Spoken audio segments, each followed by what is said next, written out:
ini itu tadi yang disampaikan oleh ketiga narasumber kita, materi yang sangat luar biasa terkait kepahlawanan yang bisa kita ambil nilai-nilainya dan kita teladani. Nah, di sini kita sampai kepada sesi tanya jawab.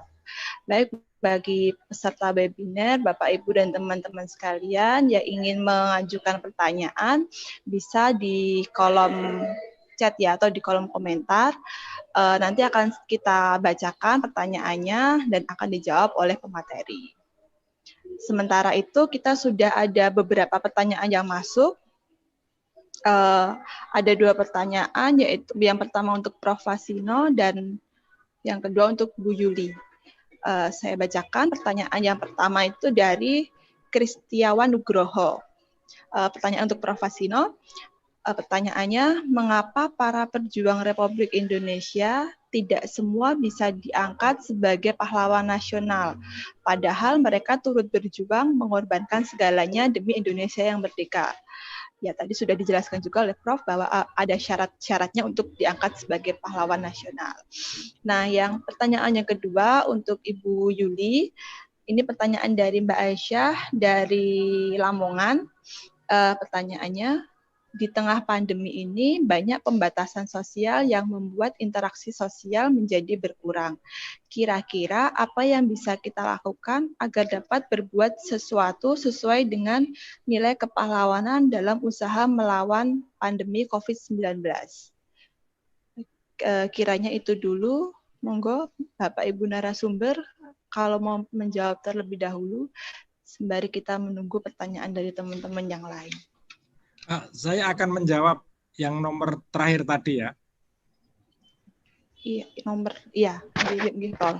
Ya, mengenai COVID-19 ya. Saya kebetulan akhir-akhir ini juga banyak bicara tentang sejarah kesehatan dan berkaitan merefleksikan sejarah. Jadi ada persoalan serius dalam tradisi dan masyarakat Indonesia yang mana itu ada proses tarik-menarik kepentingan antara ke komunitas tradisi dan komunitas kesehatan modern. Jadi pemerintah itu sudah mengharapkan penerapan protokol kesehatan, tapi banyak komunitas-komunitas itu yang tidak percaya terhadap kebijakan kesehatan modern. Nah, taruhlah saja lah, saya sebut saja misalnya banyak kelompok-kelompok keagamaan itu yang tidak percaya terhadap penggunaan masker, terhadap kalau cuci tangan masih percaya dan sebagainya. Sehingga untuk itu generasi muda itu perlu bagaimana menyadarkan mereka bahwa menerapkan kesehatan modern itu tidak bertentangan dengan nilai-nilai agama. Karena gini, misalnya dalam kepercayaan tertentu mengatakan bahwa orang kok takut sekali sama kematian, orang kok takut sekali sama penyakit, sakit, mati dan sebagainya, itu kan yang menentukan Allah, yang menentukan Tuhan misalnya. Nah, kalau itu nanti menjadi syirik misalnya gitu. Nah, orang yang berani memberi penjelasan, orang yang berani menerobos terhadap pemikiran-pemikiran ini, saya kira ini merupakan nilai-nilai kepahlawan baru dalam situasi seperti ini. Banyak bahkan tadi sebut Mbak Dewi, wali kota, bupati, bawan, gubernur kalau sudah berhadapan misalnya dengan kiai host gitu, walaupun kiainya tidak benar, nggak berani dia. Nah, siapa yang berani dulu? Gus Dur. Nah, kenapa Gus Dur? Dia memang punya kekuatan karena pendiri Nahdlatul Ulama misalnya begitu. Nah, saya kira ini menarik ini dan saya kira tidak masalah COVID ya, ada masalah hal yang lain. Sebenarnya ada benturan-benturan antara ilmu pengetahuan dengan tradisi itu. Kemudian yang kedua tentang pahlawan nasional ya. Jadi pahlawan nasional itu sebenarnya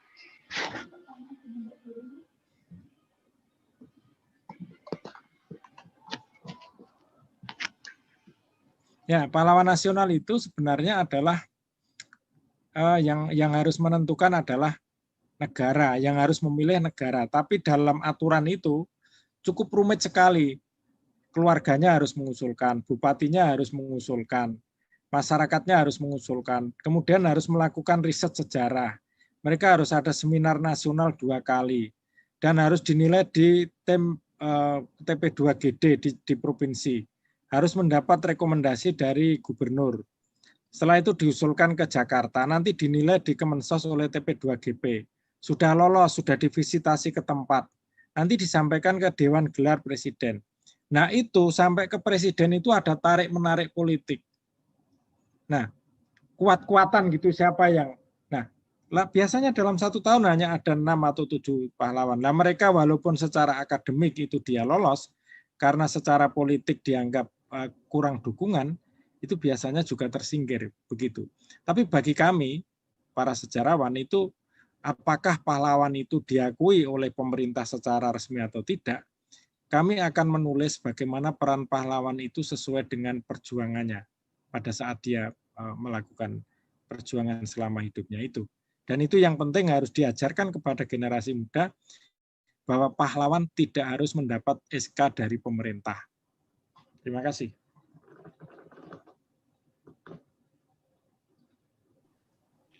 Baik, terima kasih untuk atas jawabannya dari Prof. Fasino. Monggo Ibu Yuli kiranya ingin menambahkan jawaban. Terima kasih Mbak. Sebetulnya Prof. Fasino tadi sudah lengkap ya. Saya menambahkan sedikit yang di Bu Asia yang ada di Lamongan. Pada kegiatan pada sore hari ini pertanyaan Ibu itu terkait dengan kegiatan sosial dari pandemi COVID. Di pandemi COVID-19 ini kita ambil hikmahnya. Sebetulnya ada banyak hal yang bisa bermanfaat di dalam perilaku kita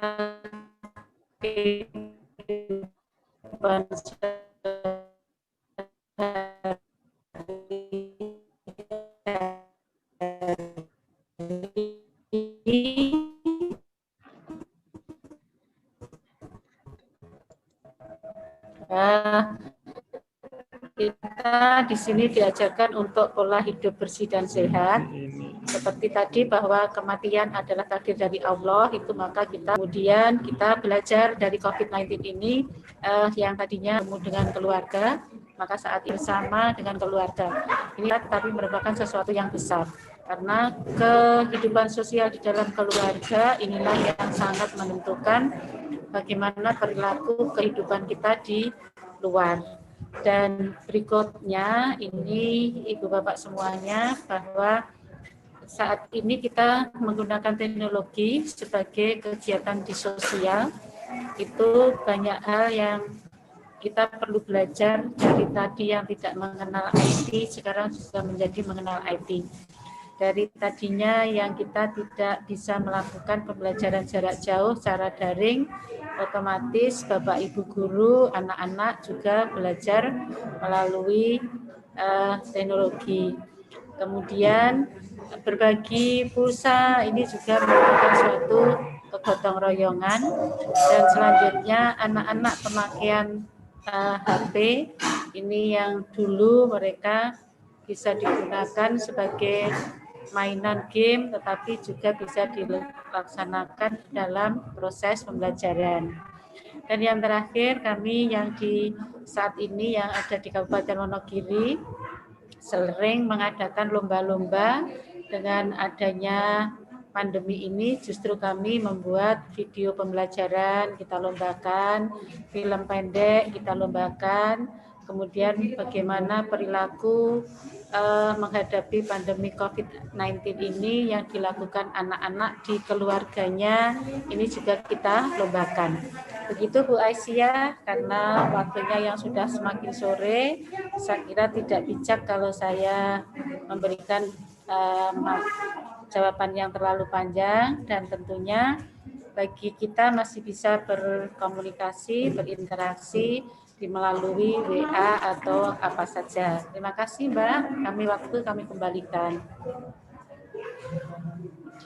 Baik, terima kasih untuk Prof. Fasino dan Ibu Yuli. Itu tadi ya Bapak Ibu sudah dijawab tentang pertanyaannya. Jadi pemanfaatan teknologi itu sangat penting di era COVID-19 seperti ini untuk kita tetap untuk melakukan pembelajaran dan untuk mengembangkan sistem pendidikan. Selanjutnya ini masih ada pertanyaan lagi, pertanyaan untuk Mbak Dewi, pertanyaan dari Mas Arka. Pertanyaannya yaitu untuk menjadi seorang yang berbeda atau memperjuangkan minoritas pasti membutuhkan effort yang keras. Nah, Mas Arka menanyakan terus bagaimana agar kita sebagai seorang individu bisa tampil berani di tengah ancaman bullying dari kelompok-kelompok tertentu yang bisa saja mengancam nyawa kita. Ya, lumayan berat ya Mbak ya. Monggo Mbak Dewi. Terima kasih pertanyaannya Mas Arka. Itu juga apa yang selama ini saya alami. Namun alhamdulillah tidak pernah sampai ke ancaman nyawa ya. Itu tidak pernah. Namun saya memilih cuek saja gitu dengan mereka. Misal soal bullying, kalau memang kritik orang itu membangun, saya tuh setiap komen negatif itu saya baca semua, namun tidak semua saya balas gitu. Nah, apabila itu memang kritiknya itu membangun, bisa untuk evaluasi diri, ya itu nggak apa-apa kan, saya pertimbangkan lagi gitu. Namun kalau sudah nyinyir tiba-tiba langsung mengatakan akidahmu luntur, kamu udah nggak Islam lagi ya, kamu tuh sekarang udah jadi Kristen ya. Bahkan saya ini pernah disebut oleh salah satu orang itu, katanya saya ini londo ireng gitu. Saya tuh membela minoritas hanya karena sering diajak berkegiatan dengan mereka itu tidak terlalu saya tanggapi Mas. Nah, meskipun itu tidak mudah ya, karena kita kan tidak tahu tingkat kalau bahasa anak sekarang itu kan tingkat kebaperan orang itu sejauh mana kan nggak tahu. Kalau karena saya ini kan terlanjur dablek ya, jadi selama itu memang benar, misal membela minoritas itu benar ya, saya jalan saja gitu. Saya tidak peduli dengan nyinyiran-nyinyiran orang yang mereka pun tidak pernah peduli dengan kemanusiaan. Seperti itu Mas.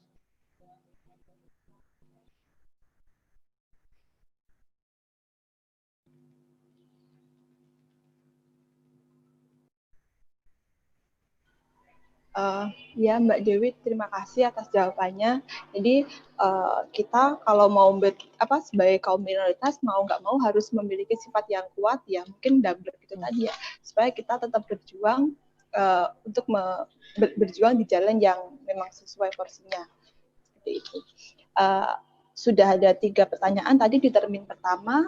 Barangkali masih ada teman-teman Bapak Ibu semuanya yang mau menanyakan kepada narasumber kita. Masih ada sedikit waktu yang bisa kita gunakan. Kalau Bapak Ibu ada yang mau ditanyakan, silakan.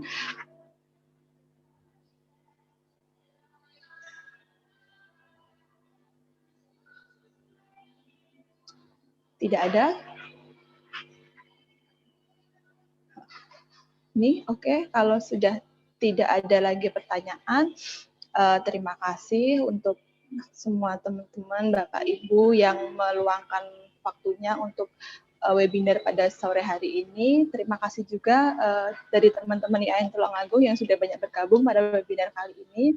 Terus sebelum saya mengembalikan kepada MC, kiranya dari Bapak Ibu narasumber ingin memberikan statement terakhir terkait makna perjuangan, makna pahlawan pada webinar kali ini. Monggo. Siapa dulu, Prof. Fasino, Bu Yuli, atau Mbak Dewi? Statement terakhirnya.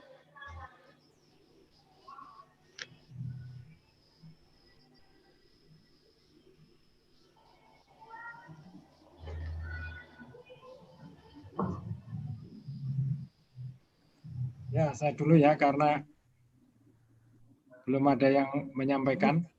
Monggo dari Prof. Fasino terlebih dahulu yang mau closing statement. Ya, bagi adik-adik generasi muda, selamat berjuang dalam masa perubahan yang tidak menentu ini, karena COVID-19 ini menurut teman-teman dari medis itu berakhirnya kapan juga belum jelas. Kemudian yang kedua, bahwa perubahan terpenting bahwa dengan adanya COVID-19 ini ada transformasi dari masyarakat yang tadinya masyarakat komunal biasa menjadi masyarakat digital. Untuk itu kita harus sangat cermat sekali dalam menghadapi perubahan-perubahan ini, karena dalam perubahan masyarakat komunal tradisional menjadi masyarakat digital dan di dalamnya juga ada masyarakat komunal digital ini sering juga terjadi gesekan-gesekan yang mungkin kadang-kadang tidak diperlukan, termasuk masalah-masalah tentang ancaman disintegrasi bangsa. Terima kasih. Baik, Mbak, makasih. Pada generasi mudaku yang saat ini berada di mana saja yang saat ini bergabung di komunitas masyarakat sejarawan Indonesia, pengurus di kabupatennya masing-masing. Karena saya berlatar belakang dari guru, keberhasilan kalian bisa hadir sebagai generasi muda dididik oleh seorang guru diantaranya, maka kami berpesan, jadilah guru di kehidupanmu, jadilah guru pada lingkunganmu, dan jadilah guru di masa depanmu. Terima kasih, itu yang bisa kami sampaikan, dan terima kasih bahwa guru yang tanpa tanda jasa, tetapi guru yang selalu bisa memberikan penerang bagi kehidupan. Terima kasih. Terima kasih Mbak Hani, Mbak Moderator. Saya hanya ingin mengatakan bahwa kita semua harus menyadari bahwa penjajahan hari ini bukanlah penjajahan melawan kolonial untuk memperebutkan kemerdekaan bangsa seperti itu. Namun penjajahan hari ini adalah serangan mental dan munculnya ideologi-ideologi yang merusak persatuan bangsa. Untuk itu khususnya sebagai generasi muda sudah seharusnya kita menjadi orang yang mau belajar, orang yang mau berpikir kritis agar tidak mudah kalau istilah bahasa Jawanya itu kena obor-obor belarak gitu loh. Satu ikut menyambut satu ikut demo ini ikut. Jadi kita juga memiliki pengetahuan atas apa yang kita perjuangkan. Seperti itu, Mbak. Baik, terima kasih untuk ketiga narasumber kita yang telah menyampaikan materinya, yang telah memberikan ilmu yang luar biasa untuk kita semua. Jadi buat teman-teman, Bapak Ibu sekalian peserta webinar, jangan patah arah, kita masih harus tetap berjuang di era pandemi ini. Pandemi kita juga belum tahu berakhirnya kapan, terus kita harus menjadi orang yang kreatif, inovatif, memasuki transformasi era digital ini, jangan sampai kita salah memanfaatkan teknologi. Semoga kita semua masih diberikan mental yang kuat di generasi ke depan, sehingga kita bisa menjadi generasi yang lebih baik lagi. Baik, itu saja yang bisa saya sampaikan. Sesi pemaparan materi dan diskusi telah selesai. Selanjutnya kami serahkan kembali kepada Mbak MC, Mbak Ana untuk melanjutkan acara selanjutnya. Terima kasih, sekian dari saya. Wassalamualaikum warahmatullahi wabarakatuh. Baik, terima kasih kepada Saudari Hani Nurhatiwi MPD yang telah memoderatori pada acara hari ini.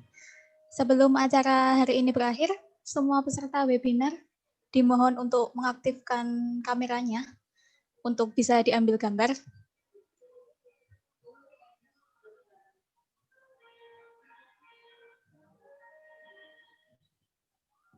Sekali lagi kepada seluruh peserta webinar, bisa mengaktifkan kamera untuk diambil gambar.